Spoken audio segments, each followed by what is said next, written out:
इधर जीएसटी के अलग अलग टैक्स स्लैब में बदलाव पर सुझाव देने के लिए गठित मंत्री समूह की पहली बैठक में मौजूदा जीएसटी स्लैब में बदलाव नहीं करने पर सहमति बनी है। बैठक में तय हुआ कि जीएसटी स्लैब में बदलाव का फैसला लेने के लिए और अधिक डेटा को देखने की जरूरत है।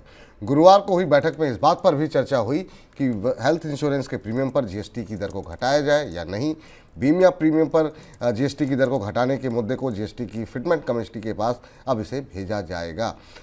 बहुत उम्मीदें थीं और बहुत सारी लोग ये उम्मीद लगा के बैठे हुए थे, बहुत सारी चीज़ें सस्ती होंगी, बहुत सारे बदलाव होंगे।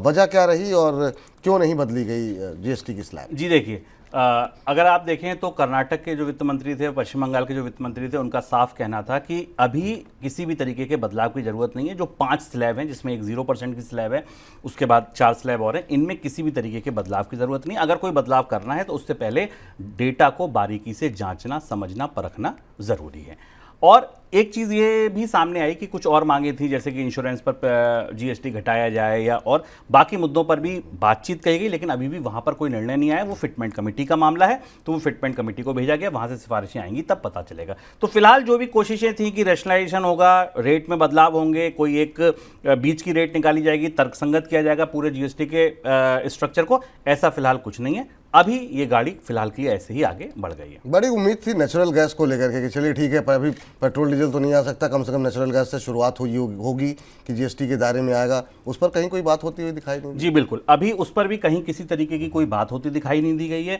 और वो मामला वैसे भी इस मंत्री के समूह का ना होकर फिटमेंट कमेटी पर जाएगा कि अगर ऐसा कुछ शुरू भी करना है, जो बदलाव करने वो तो फिटमेंट कमेटी जाएगा, और ऐसी कोई नई पहल शुरू करनी है तो इस पर अभी और ज़्यादा बैठक होने की जरूरत है। 2, 4, 5 बैठक लगेंगी, तब जाकर शायद कोई कंसेंसस बने या कोई बात उभरती आए। लेकिन हाँ, फिलहाल इस मीटिंग में कुछ भी ऐसा नहीं निकला जिसकी उम्मीद थी। तो ये मान के चलें कि अभी ये पूरा मामला जो है फिलहाल के लिए टल गया, लंबे समय के लिए टल गया, क्योंकि अभी प्रोसेस लंबा है थोड़ा सा। बिल्कुल। इस बीच वित्त मंत्रालय के अर्थशास्त्रियों का यह भी मानना है कि मौजूदा आर्थिक हालात, रोजगार और महंगाई के हालात में देश के उपभोक्ताओं का कॉन्फिडेंस घटा हुआ है। वित्त मंत्रालय के अर्थशास्त्रियों ने रिजर्व बैंक के कंज्यूमर कॉन्फिडेंस सर्वे के आधार पर यह बात कही। वित्त मंत्रालय की रिपोर्ट में यह भी कहा गया कि ग्रोथ को लेकर भविष्य के ट्रेंड पर नजरिया बनाने के लिए कंज्यूमर और इंडस्ट्रियल आउटलुक सर्वे पर नजर रखने की जरूरत है। उपभोक्ताओं का आखिर में भरोसा घटता हुआ दिखाई क्यों दे रहा है? जी देखिए, जो 3 बड़ी चिंताएं हैं, एक महंगाई, एक रोजगार और एक आय का गिरना, ये 3 चिंताएं ऐसी हैं जिसकी वजह से जो कंज्यूमर का कॉन्फिडेंस है वो पिछले समय के मुताबिक, पिछले महीने के मुताबिक, पिछले सर्वे के मुताबिक इस बार गिरता दिखा।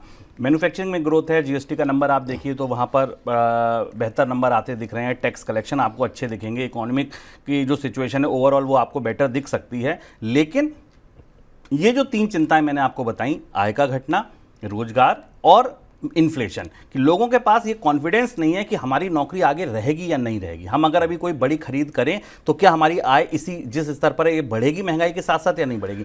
इसी वजह से ये पूरा जो कंज्यूमर का कॉन्फिडेंस है ये डेंट होता दिख रहा है।